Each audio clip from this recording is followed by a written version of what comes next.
கடந்த 7 ஆண்டுகளில் 37 லட்சம் சிறுதொழில் நிறுவனங்கள் மூடப்பட்டுள்ளது அம்பலமாகியுள்ளது.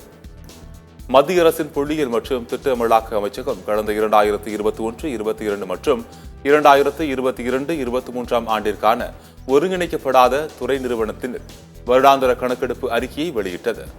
அதன்படி பணமதிப்பிழப்பு, ஜிஎஸ்டி, கொரோனா ஊரடங்கு போன்ற காரணங்களால் கடந்த 7 ஆண்டுகளில் 37 லட்சம் சிறுதொழில் நிறுவனங்கள் மூடப்பட்டதாகவும் 1.34 கோடி பேர் வேலை இழந்ததாகவும் தெரிவிக்கப்பட்டுள்ளது.